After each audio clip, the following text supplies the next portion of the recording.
Okay, welcome back everybody. I'm gonna start disassembly of this, and in the introduction I said this thing was 55 inches long. I guess my fishing tails grew on me. It's really 35 inches, so still a big set. From what I can read, there is a couple of screws behind this panel, so we're going to have to pull this panel off before we can even take it out, before we can address the back side of it. And so we'll go ahead and do this, and basically take these 2, 4, 8 screws out, and this panel should come right out. Got my little baggie, and we'll get this one off. I was noticing the felt has fell down behind here, so here's all the screws. Let's see if this will come off. Oh yes, yes, it will. And I'm looking for these replacements or some reproductions to go in here. If you guys know where they're at, let me know, or if you can print them, let me know. Need that. Okay, here's the 2 screws that we've been looking at. Let's see what size they are. Well, it's certainly not that. Let's see. Okay, yeah, it's 1/4 inch to take that out. So that's what holds the front. If I'd have took those screws out of the back and tried to pull it out, it would not have. But that was in the instruction manual that I bought from Chuck. He has all sorts of good information. It doesn't cost that much. I'll put his website up here on the screen. It doesn't cost that much, and you get real good copies. And when you're working with some of this stuff, it's really important. Now, I'm not saying Nostalgia Air doesn't have good stuff, but a lot of times a lot of it's incomplete. It's just the bare minimum. So now we've got that out, and so now what we've got to do is flip this thing around and go to the back side and take out some screws. I've already checked. Underneath here are some 5/16 screws. I'm hoping that I can get them out without removing this antenna at this point in time. So let's take this speaker loose.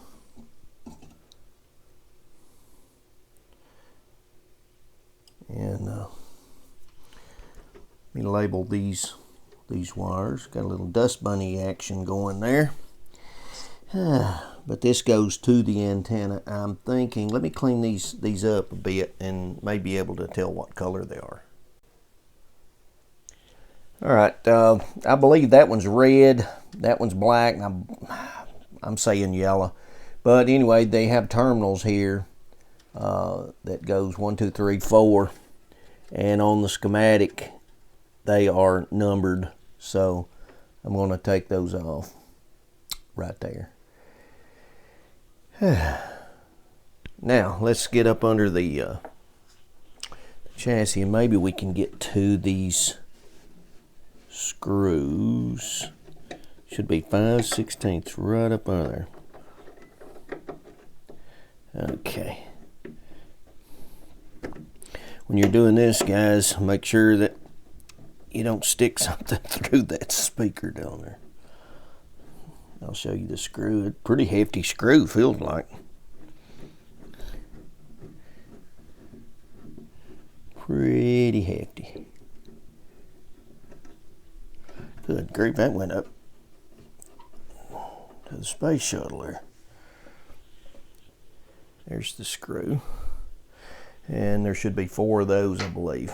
Let me see if I can get to them without removing this antenna. One thing I caught, these were on 2, 3, and 4, and I'd marked them 1, 2, and 3. Duh. Albert, you're going to have to straighten up and pay attention. So I went back and relabeled those. I got all the screws out of the bottom. What concerns me is one of them was half out. So let's see if this will come out now without wrecking something. All right, it's coming out. Let me move the camera and everything to get it on the bench. All right, it's out of the box. Cat's out of the box. All right, let's take a look over here. See what we have. Dust. Like I said, the felt is behind it. These are pliable, but they're cracked. Those are available. Those will be replaced. I was looking. There are screws in there. So let me flip this thing up without tearing this all to pieces. Well, I'll flip it around and we'll look at the backside at the potentiometers and everything like that. I was noticing on my last video that the handheld cameraman wasn't doing a very good job. So he's new. Just you need to give him a break. There's the 2 potentiometers for the volume and the tone control. Should be easy to get to. There's the push buttons and all the tuning coils. And then on this side is the band switch and the tuning, which goes around this big wonker of a dial of a wheel. Cord looks in pretty good shape. There's the tuning condenser. Not as big as you would think it would be on a set like this. So, all right, it's the moment of truth. Let's flip this over and look and see if the infamous rubber wire is in it, or if we're going to have to do any work there, and just see if anyone has been in here before. Okay, first look under here. That's pretty obvious, and that's pretty obvious. So the filter capacitors have been replaced.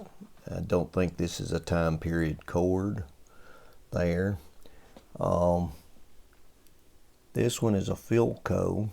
If it was replaced probably early in life. Here's some rubber wire. Wow, guys, that is very pliable. And the rest of it is cloth covered. I think I've lucked out on this wire.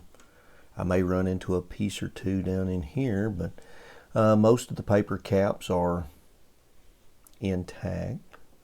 We know pretty much that the coils may be working because it plays rather well, but that it fooled me on the colorama also. So I guess the next thing we need to do is to go in here, and of course this has got the block capacitors. I can't tell if they have been rebuilt or not. Let's see how many we've got. I only see one. I really thought there was more in there on the schematic, but that's the safety. Look here, guys.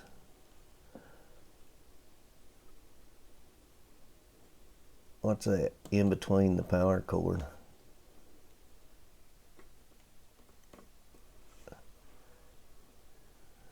Is that quick? Is that silver? Is that silver? No, it's solder. A drop of solder between the two electrical line coming in. Well, it is what it is. It lasted all this time, so that's all going to be replaced anyway. But I only see one block capacitor in here that has to be rebuilt, so that's not a big deal. And so like I say, the next thing is going through here, checking the resistors, changing the caps. I think the wires are good. What concerns me is this big apparatus up here, which is very fragile, and I don't want to tear it up, and I'm not sure I want to take it off at this point in time. But we'll see. We'll see as we progress along. I did also see this. Maybe you can see it.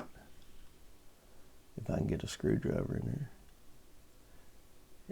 Has that been clipped out, or has that broken? We'll have to investigate that. Lots of real estate in here. This is where the power cable will come through. And here's a knockout. Would that not be a good place for a chassis mount fuse holder? I think so.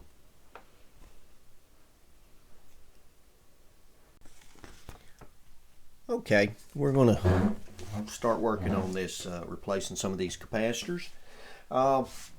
First one we'll go after, and we'll start at the very beginning, which is the line capacitor in the circuit. And let's see if I can show you this. Here, this is the AC line coming in, and there's the power switch. And then if you'll look, there's a capacitor that goes from this line to ground, and then another capacitor from the other side to ground, and then these two go straight to the primary. So when you turn on the power switch, you got 120 volts goes to the primary. Well, what these capacitors do is they filter out electromagnetic interference, radio frequency interference, and things of that nature, just noise and all that's coming in on your power line. Well, these were just ordinary capacitors in the day with little higher voltage because of the surges and everything on the power line. Well, today, and if these were to fail and short, then what would happen? You'd have your hot lead go straight to ground, which is not a good thing. So we tend to replace those with safety caps. Okay, now we'll use Y safety caps, the letter Y, and I'll show you the difference between the X and the Y's. The Y is when the capacitor goes from one lead to the ground. Okay, you see each one of those go to the ground. So these, you'd replace these with Y. And I'm going to put 0.01s back, or 0.015s, I believe is what I have, which that's okay. Now, to put it in the circuit, to determine if you need an X safety cap, is if you had a capacitor that goes from this line to this line, or across the lines, you would need an X safety capacitor. Let me show you what we're going to pull out and try to explain a little bit about this. This is the block capacitor that Philco's famous for, and you'll remember this is our power cord that's coming in. This one comes in and it feeds one of the primaries of the power transformer. The other one goes to the power switch, and then this one comes back to a terminal, and then it goes to the primary also. But inside this, and it's got tar, and we'll look at it a little later when I get it out. There's a capacitor, and this is the ground. As you can see, this is attached to the chassis. This is the ground. So if you'll remember the schematic here, the capacitor goes from one line to the chassis ground, and the other side goes to the chassis ground through that capacitor. Well, here's the chassis ground, and so there's a 1 lead of capacitor inside here through the little holes. I don't know if you can see those or not. And then the common is the ground here, which is attached to the chassis ground. So there's a capacitor from here to here and from here to here.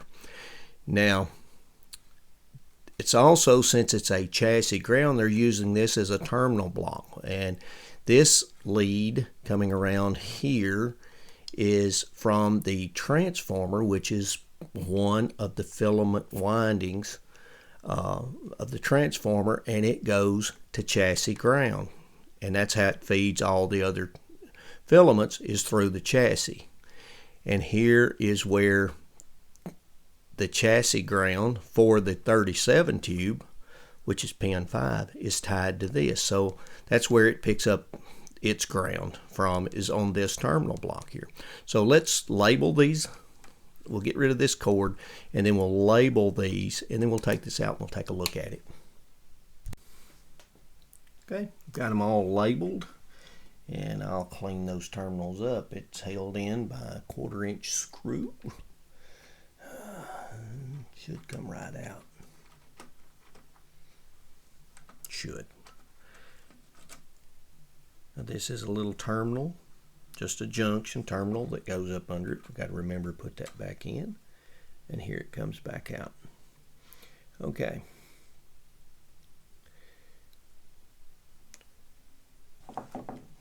So now we can see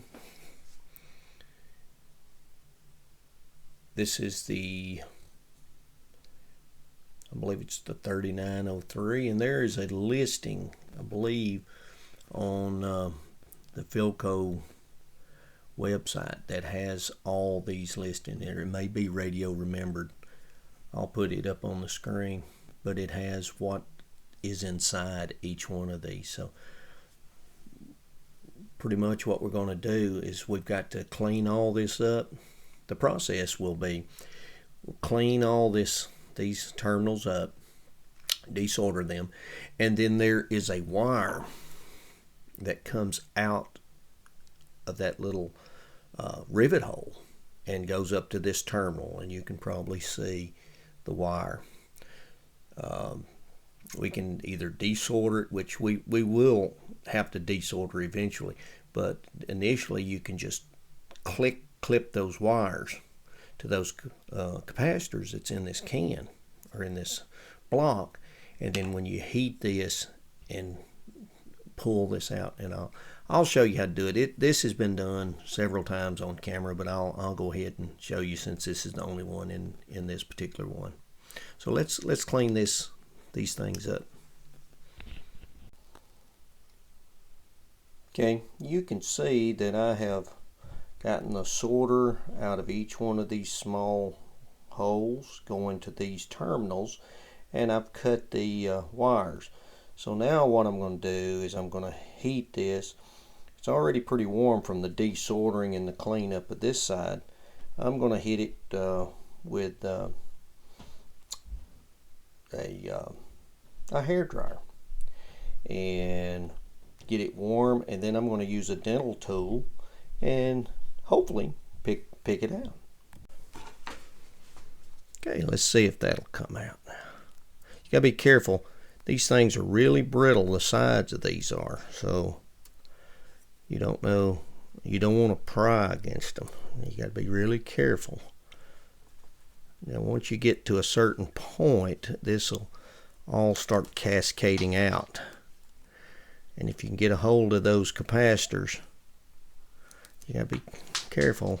Careful now, stick your finger. That'd be a bad thing. You've had them stick your gums with these things, haven't you? I'm not showing you anything, am I? But that tire is pretty easy to get out, as you can see. It makes a mess, but it does come out. It depends. Sometimes this is super brittle and sometimes it is not. But we're going to get into this here shortly. I'm starting to get where certain tools and things like that get into my fingers and hit nerves, and that's not a good thing. And it hurts. I shouldn't complain. I'm still good. Well, you can see the capacitors in there now. I think we can get a hold of these bad boys and maybe get these out. There's one. See if we can't get the other one. Come on now. Careful. Steady. All right. Those are out, and just have to clean out a little bit of this tar. And I think you see the process. And what I'm going to do is I'm going to take this outside before it gets dark and probably hit it with a little lacquer thinner, get the rest of that out, and then we'll come back and clean up the insides and put the replacement safety caps in there. Okay. Remember, this is the common one between the two capacitors, goes to the chassis ground. Then here's one terminal, here's the other terminal. We'll flip it right over.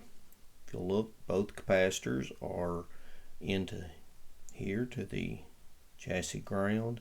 I put a little heat shrink on this one, made the lead a little extra longer to go over here and fed it through here. So here's the other two terminals, one AC line, the other AC line.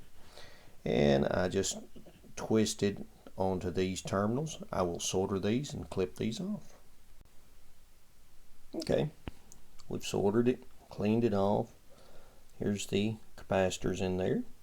Now I have filled this up with hot glue before, but I've seen other people not fill it up. And if you'll think it mounts in the chassis like that, nobody's ever going to see it. I don't see any real reason to do it, so I'm just going to put it right back in there and solder it back in. Well, before we put that capacitor back in, I guess it would be prudent to replace this rubber wire while we've got some room to do it. Some of these wires are rubber and some of them are cloth wound. It's pretty obvious what that is, and this has to be replaced. So let's do that before. Okay, I went ahead and replaced this wire that was crumbling while I had this out, and went ahead and put this back in and resoldered the connection. And I've started checking a couple while I was here on this connection. I checked my resistors going to the output tubes, and they were within tolerance. One was 9% and one was probably 5% in, so they were good. The next order is I went ahead and cut out the replacement filter caps, and we'll put another set in there. I believe I'm aiming towards a something right in this area here. It's about the only place I can see. I wish I had a little bit more space, but these are the originals, and they're going to stay in there. And but we'll see what we can come up with there. Okay, here is, I believe this is the way I'm going to mount my filter capacitors. I went ahead and replaced this wire down over to the rectifier tube, because it was rubber. It was halfway decent, but we're talking about the B+. So I didn't want that to fail somewhere in the future. So this is the lead that goes to the speaker field coil, and so that ties in. And let me show you that part of the circuit. Okay, this comes off the 80, and that'll go to the top part of the capacitor, which in this case is 18 microfarads. I'm going to use a 22, and then that same wire, remember the wire, it goes to the field coil, so that's that connection point there. So we've got to put a capacitor there. Now look at the negative lead of the capacitor. It comes down and it goes to the center tap. Remember, the center tap is always the most negative part of a capacitor. Okay, when you're dealing, if you have a trouble figuring out which lead is negative, where it needs to go, it's the lead that's closest to the towards the center tap is the most negative. Now this, if you'll notice, this does not, this also runs up and goes in between the two resistors. So this is not tied to ground in any way. This capacitor, the original capacitor, if you'll notice, it's got a gasket under it. So the can of the capacitor is not grounded, so it is floating. Okay, so it's floating, and it's got a gasket on the top, gasket on the bottom. So the negative part of this capacitor is floating off of the chassis. And the reason being, if you'll look right here, it's tied to the center tap, and then it goes through this series of resistors, 150 ohm, 15 ohm, and 10 ohm, to chassis ground. And then the other side of the filter capacitor, when it comes back from the field coil, that's the positive, and then this is the negative that goes to the negative ground. So if we touch the bottom of that old capacitor, which is floating, and the chassis ground, we should have a combination of 150 and 15, that's 165, and 10 ohms, that's about 175 ohms. So let's see. So if we go from here to the chassis, somewhere should be about 175 ohms. If I get a good connection there. It's 182 ohms versus 175. That's, I can't get a good connection there. So that's those three, I just tested those three resistors right there, and so those are all good. I'm going to wait about putting this capacitor in, so I'm going to go ahead and put the other filter capacitor, the 25, which I'm going to put a 33 in over here, which connects to down in here. I may have to splice these wires, I don't know, we'll see. But I'm waiting about putting this one on from here to here, just because of the it'll probably go on top of this one. This one will lay down in here first. It'll give me room to work. Okay, got the filter caps in. Installed a little bit new wire, replaced some of the old rubber wire. As you can see, put the 22 microfarad here and the 33 microfarad on this on these terminal blocks. Kind of stand them up there a little bit. Doesn't look that bad. Doesn't look as bad as the other that was in there. So we're gonna, this video's running a little long, so we're gonna go ahead and close it up here. I'm gonna start on this end and just work my way across, replacing caps and checking resistors and replacing wires as needed. That's pretty, you know, It's one wire, one component at a time, and you just can't get in a hurry with it. But I thought I'd give you a look at the filter caps and the block capacitor rebuild. And so we'll end this one here, and appreciate all my subscribers for sticking with me this year. It's been a pretty good year. Hopefully 2018 will be as good or better. We're looking forward to it. So, from Larry, from the hills of Tennessee, thanks for watching.